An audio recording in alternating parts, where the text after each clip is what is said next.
Ladies and gentlemen, please join me in welcoming our speaker this evening, Professor Chris Lintott. Thank you. Thank you and welcome. Thanks. It's a pleasure as ever to be here.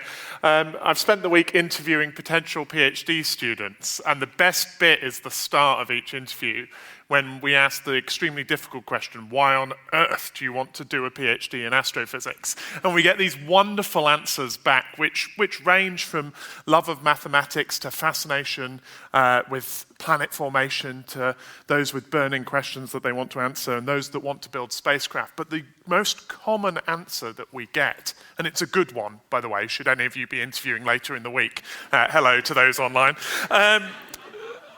the most common answer that we get is because they love looking up at the sky and have done since they grew up. And I think that fascination with the night sky of recording what's there underlies even the more esoteric, mathematical, theoretical parts of my subject. And so that's our subject tonight. We're going to talk about what I think will become the most influential set of astronomical data ever taken, the result of a small European spacecraft called Gaia, which has spent just over a decade mapping the night sky. It took its last image, or its last scientific image, just a month and a half ago on the 10th of February.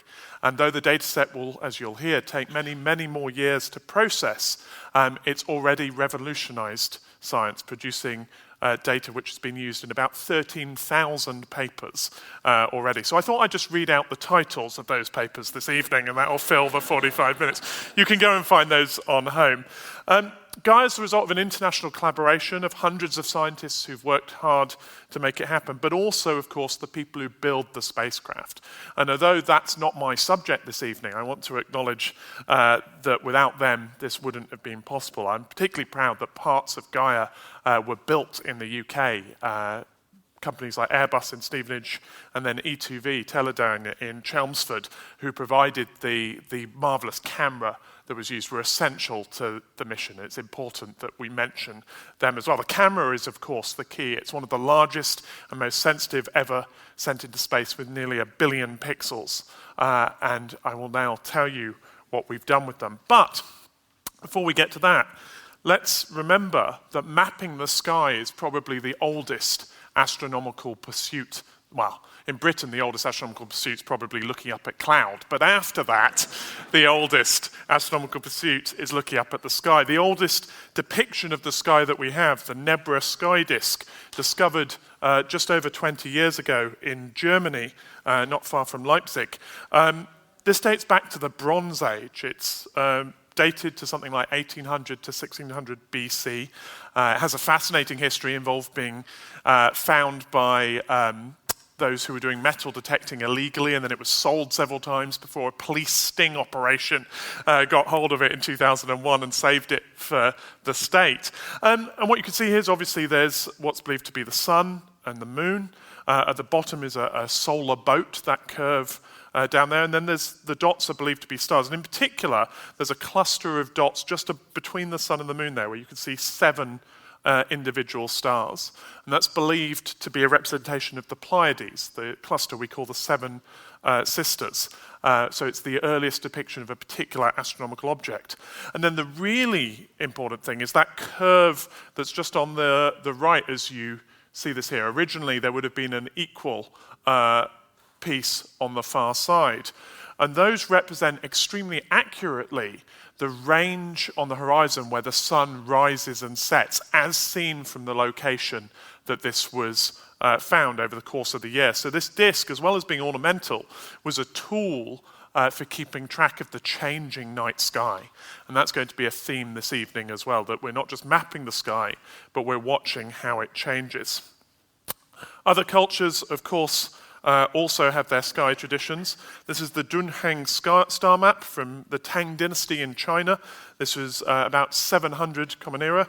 And this is the oldest complete map of the sky that survived. It's actually part of a bigger parchment, the first half of which explains how you can tell people's fortunes by looking at clouds. So you've got something to do on those other nights when there's no astronomy. But then we have the 12 sections of the traditional Chinese sky and then a familiar map of the northern sky there. What's fun about this is that as well as being a map of the sky, it gives credit to individual astronomers. So different stars are marked in different colors on this manuscript, and they represent three great traditions of Chinese astronomy, going back perhaps another 1,000 years. So this is a map that, like the Gaia map that we'll talk about this evening, was long in the making. We're more familiar, of course, with the Greek tradition, with the great constellations that we use to map the sky. I'm showing here an old constellation. This is Hevelius's map of what was known as Argo, or Argo Navis, the great ship, identified in history and in legend with the ship that Jason and the Argonauts sailed on. These days we split this constellation into three. There's Puppis, Carina, and Vela, the stern, the keel, and the sails, because it's a bit unwieldy to have a constellation that covers so much of the sky. What I love about this is that there's a great story that this constellation, this pattern, seems to come from Mediterranean traditions. And indeed, if you go at the right time of year, then this constellation, this pattern of stars, which people identified as a ship, seems to sail along the horizon of the Mediterranean as you look south. So it's a really nice insight into how people were interpreting the patterns that they saw in the sky.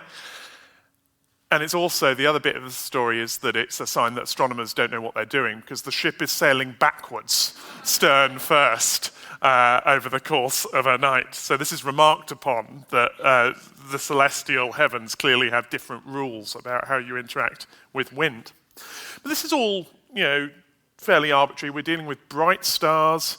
We're dealing with perhaps just straightforward constellations, and of course they're arbitrary, and I should remind you of that. Here, for example, is the constellation of Felis, the cat. Looks slightly more like a startled wombat to me, but sure. This was proposed by the gentleman in the bottom left, Lalande, a French astronomer in the 18th century, who was a cat lover and wasn't sated with the fact there are two lions and a lynx already in the sky. So he squeezed in next to where we'd have Hydra, the sea monster, a constellation of the cat. So these constellations, though they're fun and they're useful sort of guide to the sky when you go out and look, it's easy to remember Orion or the Great Bear or things like this, they are completely arbitrary.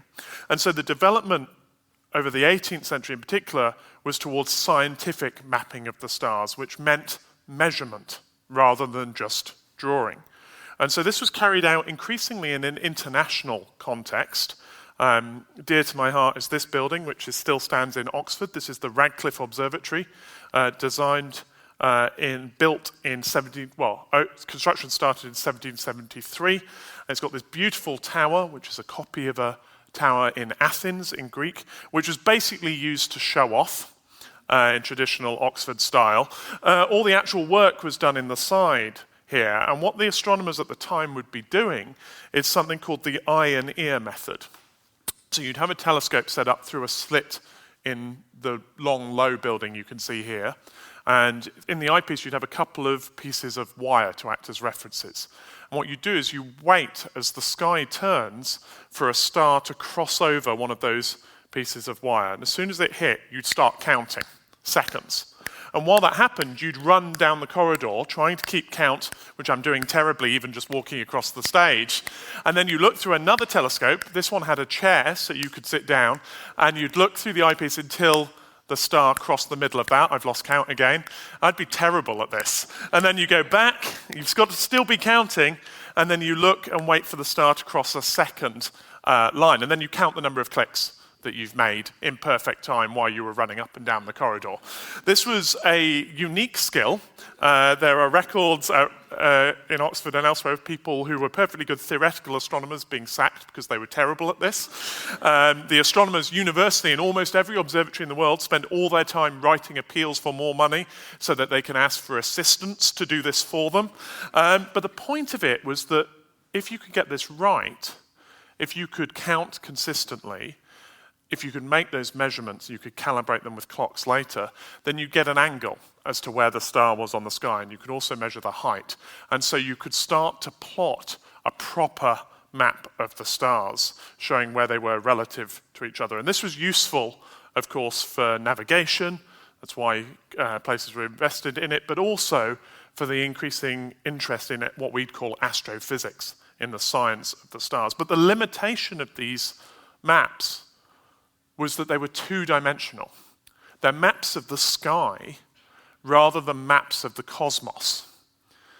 We know that we live in a three-dimensional structure. I mentioned in a previous lecture William Herschel, the great English astronomer and discoverer of Uranus, who managed, by making some fairly unwieldy assumptions, like, for example, that his telescope could capture every star in the sky, and that they were all of uniform brightness. He managed to work out that we lived in a galaxy that was roughly pancake-shaped, but he thought we were in the middle of it, which isn't quite right. And so what people wanted to do for most of the 16th, 17th, into the 18th century was try and, actually even further than that, was to try and discover the distance to the stars, to turn our two-dimensional view of the sky into a three-dimensional view of the cosmos.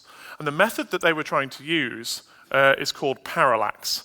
And I'm going to try and demonstrate it. So hopefully this works. Great. So we're going to come round this way. I'm going to need some help from some of you at the audience. So in particular, if you're on the left-hand side over here in the back 3 rows, and you can you just stand up, please? I promise I won't do anything to you other than ask you to stand up. Thank you. These are our distant stars at the back. Now, hopefully we can see them. Yep, there they are. Sorry about the lighting. You see, astronomical conditions are difficult. Can you wave if you're a star standing up at the back? There they are. Good. All right. You are static. Now we need somebody in the front. You, there. Could you stand up?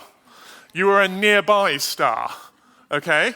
And so we can register your position by looking where you are relative to the distant stars.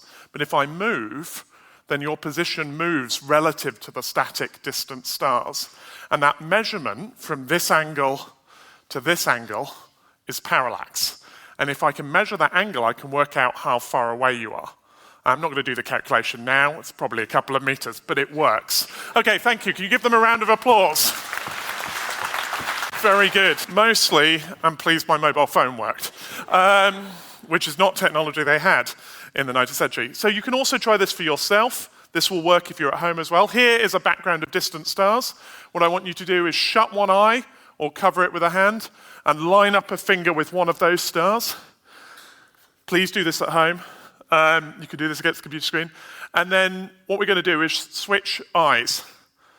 And obviously what you can see, I hear the audience have noticed this, is that the position moves, right? And what's really exciting, and we'll leave this as an exercise for the interested viewer, when you get home, if you do this and you measure the angle that shifts, you can work out the distance between your eyes and your finger without using any other information. So this is parallax. And so, converted to astronomy, we have the idea that the Earth is moving around the sun. So if we look at the stars in January and June, when the moon has where the Earth has traveled to the other side of the sun, nearby stars should shift in position against the more distant ones. But this proved remarkably difficult to see. In fact, the fact that we don't see this happening, obviously with our eyes, we don't see a shift in, say, the constellation of the Great Bear, the Plough, between January and July, was used to argue against the idea that the Earth was moving, because you should see this shift. And so, over much of the second half of the last millennium, measuring the astronomical parallax became an essential piece of astronomy. And it was something pursued by one of my illustrious predecessors here at Gresham. This is the old Gresham College, Robert Hooke. Now, Hooke was professor of geometry, not of astronomy, here at Gresham. I'm told it's the senior title, and it used to pay more. Something which we shall be investigating further. But Hooke was a great experimental scientist. He was a physicist, I guess, in modern parlance. But he was also interested in astronomy, and he was interested in trying to work out this problem of the parallax. And so what he did, quite simply, was he decided that he needed a large telescope. And in particular, because of the optics at the time, what he needed was a long telescope. so that he could bring faint stars to focus and get a very precise measurement of their position. So he decided that he wanted to build a telescope 36 feet long. And so what he did was simply cut holes in the roof of the college and then throughout the structure of the building so that he could be on the ground floor observing and he could look up overhead at the night sky over London. Now, the brightest star that crosses over is a fairly obscure one. It's called Gamma Draconis, but it's occasionally overhead as seen from London. And so he tried very hard to measure its parallax. And the good news is he saw a shift over the course of many months. But the bad news is that that shift changed over time. It wasn't a consistent measure. And he said, in 1669, he said, with all of these difficulties, I had to adjust the instrument. Every observation I made, both before and after it was made, and it has often made me wish that I had some great solid tower or rock or deep well, so that I might fix all things at once and not be troubled continually, thus to adjust the parts of said instruments. I mean, he sounds like a sulky student who's being forced to do some lab experiment. And in fact, he broke the object glass, the main lens of his telescope, after just 4 goes at this. But he did inspire other people to try. So Flamsteed, who was down the road at Greenwich, which was then being established as an observatory in 1676, built, this is the best sketch we have of it. It's a poor copy of an older sketch, but there is a well at Greenwich, which is much deeper, and they installed a telescope in the well, hoping to see stars overhead. No luck.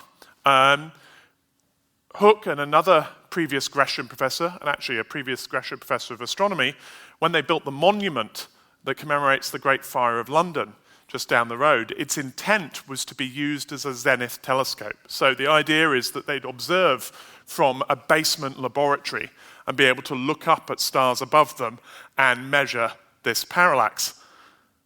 But they discovered, unfortunately, that the traffic was too bad. And this is in the late 17th century. The traffic was so bad that precision measurements from the centre of London were impossible. So still no parallax. Perhaps, many people thought, the problem, as another century wore on, might be the choice of star. Maybe we need to pick nearby stars. After all, I picked somebody out the audience who was close to me to be my reference point. Maybe only a few stars are nearer than the distance. So we need a way of identifying nearby stars. To jump forward, there's a measurement we can make that will do that for us. It's called proper motion. So here is the familiar constellation of the Plough, familiar asterism, actually. It's part of the Great Bear constellation. Big Dipper if you're in North America, saucepan, basically. This is how it looks today, but thanks to data from Gaia that I'll come back to, we know that over many thousands of years, this constellation will shift shape because the stars are moving through the galaxy and they don't all move consistently. Actually, the Plough, 5 of these stars really are moving through the galaxy together, but you can see the handle is distorting and the end of the saucepan, the snout of the Great Bear, is being stretched out. But that was 130,000 years worth of movement shown in just a few seconds. If we can find a star that's got the greatest proper motion, maybe we can conclude that it's closest to us. It appears to be moving faster. And so that was done in the early 19th century, particularly by this guy. This is Friedrich Bessel, who clearly should have been Doctor Who 100 years later. And he focused on a star called 61 Cygni. It's actually a double star, 2 stars orbiting each other, which you can see here. And these are recent images taken over the course of a few years. But you can see that we can watch 61 Cygni move relative to the distant stars. It has a high proper motion. It's actually also known rather wonderfully as Piazzi's flying star, which sounds like a circus act, but I really enjoy it. So Bessel measured the parallax of this star, and he did so successfully. He worked out it's about 360 micro arc seconds. So what's that? That's a third of an arc second. So that's about a 10,000th of a degree. So it's an incredibly small angle over the course of 6 months that this star moves back and forth, back and forth, back and forth. But he was able to measure it consistently. And others, Thomas Henderson, Struve, and a few others had results around the same time. Bessel wrote to John Herschel, Williams, explaining, instead of publishing it, he just wrote a letter. He said, "Esteemed sir, having succeeded in obtaining a long-looked-for result, presuming it will be an interest so great and zealous an explorer of the heavens as yourself, I take the liberty of making communication to you. Should you consider this communication of sufficient importance to lay before other friends of astronomy, I not only have no objection, but request you to do so." So, I have told you, as requested, that we were able to measure the parallax. And the reason I've spent 10, 15 minutes going through that is because that's the measurement that Gaia is making. This spacecraft had 2 telescopes on board, not particularly large ones, but very accurate ones, and this enormous camera. And so as it traveled in its orbit, what it did was look for changes in position of the nearest 2 billion stars. And by measuring tiny shifts in angle due to its motion around the sun, Gaia was able to pinpoint the position of 1.8 billion stars in the latest data release, with more still to come. The other thing is that because the mission lasted for more than 10 years, we've actually only had the first few years' worth of data released because there's so much work that needs to be done to process it, to get it ready for astronomical use. They have to, for example, consider about 120 other effects that might affect the accuracy of the measurement, including, for example, the effect of moonlight falling on the side of the spacecraft, which might cause a tiny flex, tiny amount of heating. That tiny change is enough to throw off these measurements. But as the mission lasts for a long while, for nearby stars, we don't just get a position on the sky, we don't just get a distance, so we have this 3-dimensional map, but we also get a sense of how these stars are moving in the galaxy. So this is the great Gaia map. I think it's beautiful. This is the combined light from all of those stars in their positions. But if we highlight the nearest 40,000 stars, and then I run a clock more than 1.5 million years into the future, we can see how those stars move over time. And so Gaia gives us not just a map of the universe as it is today, or a map of the Milky Way as it is today, it gives us a map of how our galaxy will change over time. I should deal with this at this point, I think, the fact that I said 2 billion stars, and I think I had the effect, I could feel in the room that when an astronomer says billion, it tends to seem impressive, right? So let me acknowledge right away that there are at least 100 billion stars in the galaxy. So what we've actually done is map about 2% of the galaxy's stellar population. Maybe that sounds less impressive. We don't have 49 other Gaias to come and finish this off, but it's a large enough sample that we can make inferences about the whole galaxy. So one of the things that's been done with the Gaia dataset is we've made a beautiful picture of the entire galaxy. So this is an artist's impression. We can't fly up above our pancake-shaped Milky Way galaxy and look down, but this is what we think our galaxy looks like. It has these beautiful flocculent spiral arms, places where the galaxy has been invigorated into producing stars. They have names, so we started, all maps should have labels, right? So we have the Centaurus arm, the Carina Sagittarius arm, and the Perseus arm.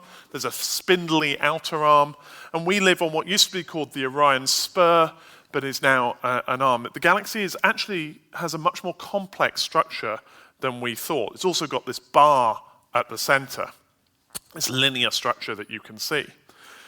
But because we know the 3-dimensional position of these stars, we can also tilt this picture and imagine what the galaxy would look like if we saw it edge on. And this is one of the first surprises from Gaia. This is our Milky Way as it would appear, again, this is an artist's impression, if it was edge on. And we see that instead of being a flat pancake, the galaxy is warped.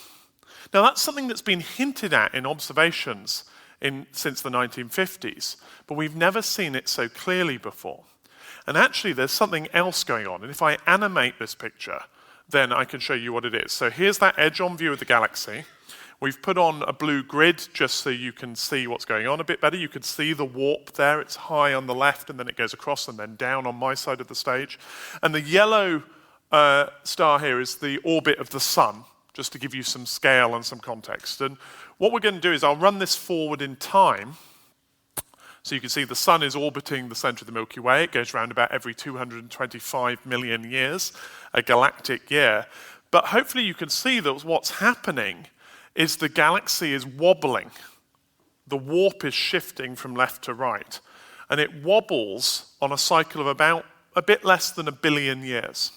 So it's this very slow rocking of the galaxy. Now this is fascinating because if you think back to the start of the 20th century when people were arguing about whether there were such things as galaxies in the universe, when we were arguing about whether there were these individual systems that were isolated from each other, they were called island universes, a phrase which really conveys the fact that these were thought to be standalone systems that were separated by vast oceans of space and which didn't really interact with each other. But a warp like this, we think, gets caused when a previously stable galaxy gets hit by something, where another galaxy has collided with it and set up this long, slow rotation. It's like the reverb after you hit a cymbal or something like that. And we think we found the culprit. In the map of the Milky Way, there is a set of stars just below the galactic center in the constellation of Sagittarius that seem to be part of a galaxy which is colliding with us. Now, it's not a big galaxy. It's about a 10,000th of the mass of our own Milky Way, which weighs in at a few 100 billion solar masses. But it's had an outside influence on our galaxy. In fact, if we look at how the stars that belong to this new dwarf galaxy, which was only found in the early 90s, if we look at how those stars are moving in the Gaia data, then what we find is that they're on an orbit around the Milky Way. So it seems to have had 3 encounters with our galaxy. It came in, it passed through the disk about 6 billion years ago, it swung back round, it came back about 2 billion years ago, and then it's spiraling inwards, so that about 1 billion years ago it had a 3rd companion encounter with the disk. So one of these encounters may have set up this ripple. We also see some of the effects as well. And to explain that, I need to tell you about a 3rd kind of data that we get from Gaia. So our map, so far we've got positions on the sky, we've got the distance, we also have how the stars are moving, but we also get a good sense of the colors of the stars as well. And once we've got that, we can make one of the most famous plots in astrophysics. This is called a Hertzsprung-Russell diagram. But all it is a plot that shows you how bright stars are. Brighter stars are towards the top here, fainter stars towards the bottom. And then we can also plot the color, but you can think of it as being the temperature of the stars. So hotter stars are over here, and fainter stars are over here. And one of the remarkable things about this plot, which has been known since the 19th century, is when you do this, you take the 2 obvious measurements you can make about a star, what color they are and how bright they are, then you get mostly this straight line that runs from top left to bottom right, which is called the main sequence. And the existence of that straight line tells you that there's some physics that's common to most stars. And it turns out that that's the physics that governs the burning of hydrogen through nuclear fusion to helium at the center of the core. They all have the same power source. But there are also these stars off to the top right, the red giants and their kin, which are doing other things. They're burning helium to form heavier elements, or carbon and oxygen and nitrogen, and so on. So they don't lie on this main sequence. So what this means is that this is the plot for the whole galaxy. But if I look at, say, an old star cluster, this plot looks different because the bright stars, the massive stars on the left, burn through their fuel, move from being main sequence stars on the red giant branch, and so the diagram changes. And we can use these changes for clusters to work out the age of a cluster, and you can do quite a good job for an individual star if you know where it is on this diagram, of working out how old it is. So with these techniques, just by measuring the color and brightness of stars, we get a map that's labeled by age as well. So if we look at when stars in the Milky Way were born using this information, we find an intriguing coincidence that we didn't know about until Gaia. So I'm going to show you a simulation of that Sagittarius dwarf galaxy colliding with the Milky Way, and I'm going to plot the star formation history of the Milky Way as well, show you when stars were born based on this age data. So hopefully this will run. Yep, here we go. So like many galaxies, the Milky Way had a decline in star formation. The galaxy comes in, it hits the disk, we get a peak in star formation. It swings round. Remember, it's going to come back in and encounter us 2 billion years ago. That causes a smaller peak in star formation. And then 1 billion years ago, we get this third encounter, we get another peak in star formation. So the Milky Way forms families of stars whenever we're hit by this dynamic galaxy. And one of those was 5 billion years ago, which is the time that the sun was forming. So we may owe the formation of our solar system to an impact of this tiny galaxy that we didn't know about until the 90s, that we didn't suspect had this effect until a year or two ago. We may owe the existence of our solar system to this cosmic encounter. It's one of those contingent bits of history. If that galaxy didn't exist, we may not have been here. And yet this sort of thing happens all the time. It may, in fact, still be affecting the galaxy. We see there are stars moving in the galaxy today in a feature called the snail, which I'll talk about some other time, that seems to show the galaxy is rippling.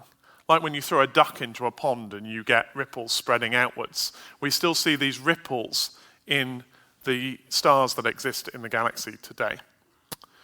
But there's a grander story here too. We go back to the map, we can pick stories from the 1.8 billion stars that make up this map. We see, for example, down in the bottom right, these two clouds are the large and small Magellanic Clouds. Larger galaxies which are on a similar trajectory to that Sagittarius dwarf, which may have passed through our disk more than once already and are slowly being ripped apart by the influence of our galaxy. But we can also imagine what happens when something slightly larger hits the galaxy. We get to do this in computer simulations all the time. So here's a simulation of a disk galaxy in blue with its stars, and we're going to hit it with the small and menacing red galaxy at the bottom. And as you can see, the galaxies interact in a complicated cosmic dance, basically as their gravity interacts. And you can see that the stars of the smaller galaxy become scattered through the disk, but lots of them end up on either side of the main pancake, the main disk of the blue galaxy, on trajectories that take them up and down and through the disk of the galaxy. Well, Gaia's found exactly that. Here's a version of the map, in fact, that shows 30,000 stars that have been identified in our neighborhood that are moving in the opposite direction to the other 100 billion stars or so in the Milky Way. And what's more, these 30,000 stars seem to be made of different stuff. They're still made of hydrogen. The universe is mostly hydrogen. Stars are almost always mostly hydrogen. But the trace elements they have in there, what astronomers call metals, the amount of carbon and oxygen and neon and everything else that they've got are different. So they seem to be the debris of a larger galaxy that merged with our Milky Way about 10 billion years ago.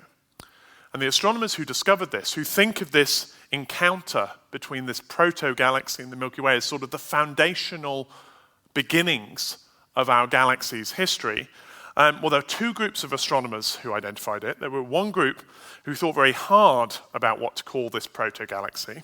They wanted to name it after the spacecraft, so they called it Gaia Enceladus.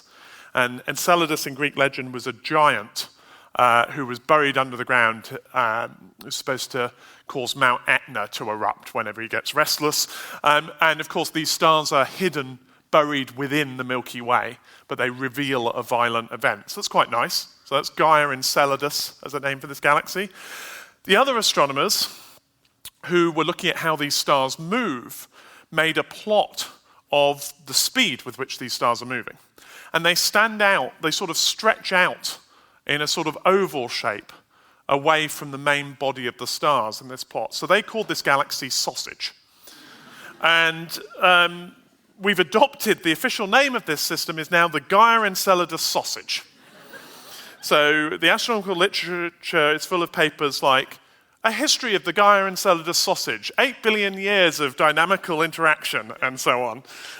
We are very, very bad at naming things, but it is true that the Gaia Enceladus sausage may have, you see, it's funny just on its own, may have been the big event in our galaxy's history, except that if you keep playing this game and you keep looking at how stars move, then you find evidence for other encounters. And depending on who you believe, there are up to 6 or 7 major mergers that have happened in the Milky Way's past, forming a sort of family tree in which the material of our galaxy has been assembled from its surroundings through a form of cosmic cannibalism. This particular paper, which came out a couple of years ago, postulated that the oldest of these, which took place more than 10 billion years ago, belonged to a galaxy they called Kraken. There's also Sequoia, there's the Sagittarius sausage on here, there's all sorts of unusual names. But the point really, I think, is that whatever the details end up shaking out of the final data that we get, we live in a violent universe. That the Milky Way, this sort of stable place that we thought was an island universe isolated from its surrounding, has a complicated history of interaction. It's another piece in the Copernican resolution, I think, where we keep looking for a stable point in the solar system, in the universe on which to stand. You know, we learned that the solar system was whizzing around the galaxy. We learned that the galaxy had a black hole at its center and was moving through the cosmos. And now we learn that it's not isolated from its surroundings. Everything we are is the result of this long cosmic history that we're only just beginning to disentangle from the map. We've also learnt things about the local universe as well. One of my favorite results from Gaia, on a much smaller scale, involves something called the local bubble. So this is a region with the sun near its center, about 300 light years across, where there seems to be much less gas than in the rest of the galaxy. We live in a fairly empty bit of the universe. And what Gaia has shown us is that this gas is expanding and it's swept up most of its surroundings with it. So it seems to be some sort of shock wave moving outwards through the galaxy. On the outskirts of the bubble are the places near us where stars are forming. So this process of a shock and then gas being swept up is triggering star formation. But it's also telling us that something violent happened here about 14 million years ago. Perhaps a supernova, the explosion of a giant star, or several other, or maybe several supernovae may have caused this. It's an unusual feature, and we happen to live in the middle of it. I think there's some profitable research to be done looking back on the history of the Earth 14 million years ago and seeing if we can find signs around here of the effects that such a massive explosion would have had. For example, exposing the Earth to high-energy particles called cosmic rays that may even have had biological implications, may have influenced the evolution of life on Earth. Now, Gaia lasted for more than 10 years, and so that means there's one more trick that we can play with its data. We can do what's called astrometry, which means looking not just at how stars are moving through the galaxy, but we can measure their position so precisely that we can see how they move if they have unseen companions. So the idea here is that this star in this diagram has a planet going around it, or something like that, and just as the planet is pulled by the star's gravity and held in orbit, so the star will wobble due to the motion of the planet. And so instead of traveling in a straight line through the galaxy, it will go one way and the other. And if you look for long enough, with enough accuracy, we should be able to pick out that the stars are wobbling and infer the presence of a companion, even if we can't see the planet itself. Now, it's early days for this so far. In recent months, for example, these are fairly pointless artist impressions because we can't see the companions. But for example, the first planet identified in this way in Gaia data, Gaia 4b, a sort of super Jupiter 244 light years away, was identified, and Gaia 5b was a brown dwarf, a failed star, a small star, a planet with ambition, let's go with that. 21 times the mass of Jupiter. Oh, this has sound, it turns out. 134 light years away being identified. But these are proofs of principle. I said earlier that there was more Gaia data coming, and it will take another couple of years for the next data release. But when that comes out in 2026, the next 5,000 planets are expected to be discovered. So we'll double the number of planets we know in the cosmos through this data set. So the map will gain more labels and more nuance in the near future. And finally, coming very close to home, Gaia has mapped 150,000 asteroid orbits, including about 2,500 of asteroids that may hit the Earth. So it's enabled us to identify potential threats to our own planet. What's brilliant about this is that these orbits have been mapped with a precision that's unmatched by any other telescope. And what that means is we can predict with greater accuracy. I was just talking to somebody today about this. We can predict with greater accuracy when one of these asteroids is going to pass in front of a star as seen from Earth. And if that happens and we can get somebody to the right place on Earth to observe it, then we suddenly get a really good measure of how big these asteroids are. So this will help in producing a census of things that might hit the Earth. I'm going to talk more about asteroids next in my next lecture, so I won't say more about that now. What I want to end on is to remind you that Gaia has now come to the end of its mission. I hope I've convinced you that this cosmic map is full of wonders, that it's beautiful, but also it's almost unexplainably rich in its scientific import, whatever you want to look at, whether you want to look at the larger scales or things like asteroids near the Earth. It's fun that this is the last science image that was ever taken with Gaia, and by, I'm told, coincidence, though I don't believe them, the final image is of 61 Cygni, that double star which was the first to have its parallax measured more than 150 years ago. What's happening now is that the spacecraft is in a 2-month period in which it's being put through various calibration tests, which will help with the reduction of the data. And that's had the nice side effect of brightening the spacecraft so that it's bright enough to be captured by amateur astronomers here on Earth. And so I was delighted to be sent this by Colin McGill from the Guildford Astronomical Society. This is a night's worth of observations that shows Gaia moving against the distant stars in the center there. It's rather wonderful to be able to look up and against a backdrop of stars see the movement of the small telescope, which has taught us so much about the universe. I think there's a lot of power in being able to see things, even simple things, when you start mapping the sky. And the thing I want to end on is one very different map. It comes from the team behind the New Horizons spacecraft, which flew past Jupiter and then most famously past Pluto, sending back incredible images of that world that's definitely not a planet, by the way, and we can fight about that later. But New Horizons is now heading out into the cosmos. It's still talking to us and its instruments are still working. And one of the things it's been doing is some stellar astronomy. It's been looking out at the distant universe. And what I'm showing here are pictures of 2 patches of sky as seen first from Earth and then second from that New Horizons spacecraft, which is now about 50 astronomical units from Earth. So that's about, when these were taken, it was about 42. So that's 42 times further away from the sun than the Earth was. On the left, the star that's moving is Proxima Centauri. On the right, it's Wolf 359. So these are nearby stars. And we've now sent a spacecraft far enough away that its view of the sky, the map that it makes for us, is different.